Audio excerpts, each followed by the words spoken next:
Hello guys, welcome back to my channel. This is Teacher and today we are going to distinguish various types of informational or factual text.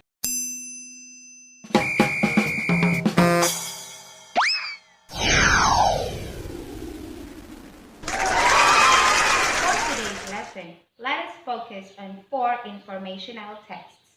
First, we have literary nonfiction. Second, procedural texts. Third, expository texts.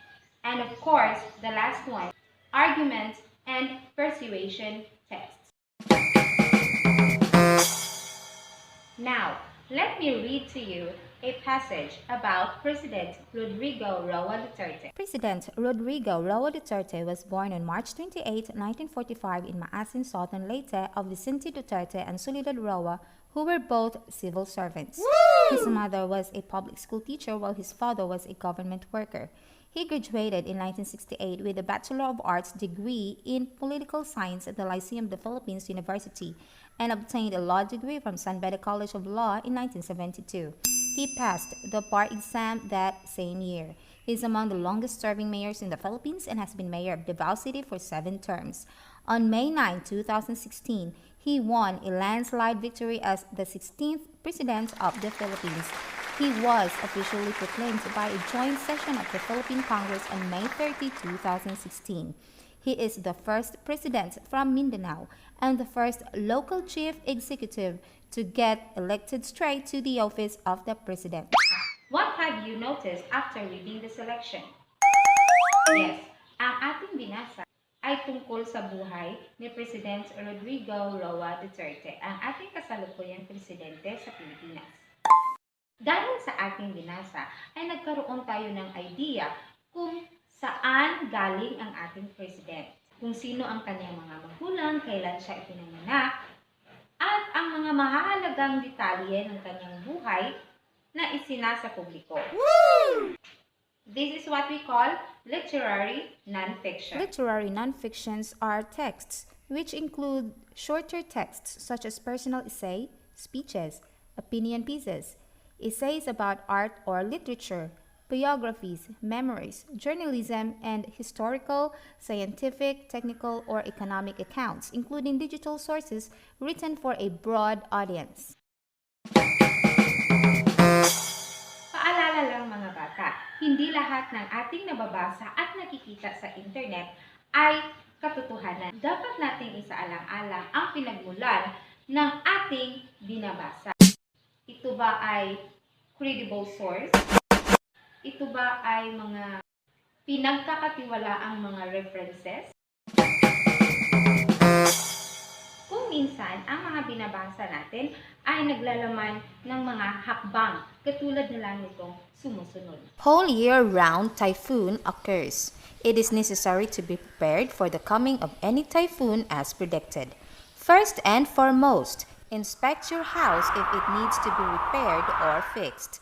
Then, clean up the house drainage system to avoid blockage. Next, store an adequate supply of food and water good for a few days. Ensure that appliances should be placed in an elevated position. They might be damaged if water can penetrate into them in case flood water rushes into your house. Lastly, always keep flashlights, candles, batteries, and first aid supplies.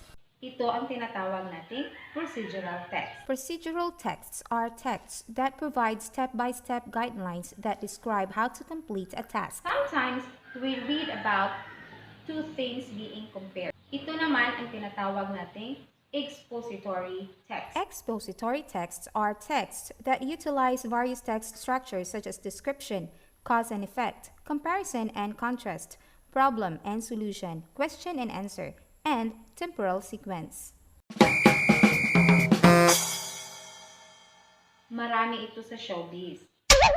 Pero syempre, dito sa classroom ni Teacher Jackie, hindi tayo magso-showbiz. The moon and sun are both bright round objects in the sky.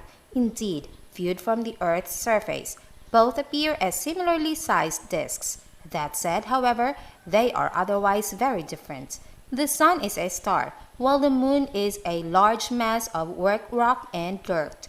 According to most theories, the sun was formed from the solar nebula, a giant mass of cloud and dust that collapsed because of its gravity. When it did, the material that pulled into the center formed the sun. When the Earth was formed in the early solar system, it didn't have a moon. The moon was likely created when a large planet collided with the Earth. The resulting particle cloud rose and eventually condensed into the moon. Mayroon ding mga teksto na ating nababasa kung saan tayo ay kinukumbinsi. O kaya, parang nakikipagdebate. Let's take this as an example. Many children now possess a mobile phone and they are fast becoming the latest fashion item. Children continue to use mobiles despite the obvious risks to their health. Mobile phones emit a dosage of radiation, which is harmful to the user and cause severe brain damage. Mobiles are useful, however. They enable parents to maintain contact with their children whenever they need to. There are also obvious benefits to their use in emergency situations. The recent rise in crimes associated with mobiles is a worrying trend. Many of our children are under threat of violence merely by the possession of a phone. Parents should think carefully before purchasing a mobile phone for their child. These are what we call arguments or persuasion texts. Arguments or persuasion texts are texts that provide evidence with the intent of influencing the beliefs or actions of the target audience. O ayan mga bata, we have 4 informational texts today. First, we have literary nonfiction. Second, procedural text. Third, expository text. And of course, the last one, arguments and persuasion text. Sana ay mayroon kayong natutunan sa aking classroom and I hope to see you real soon. Goodbye!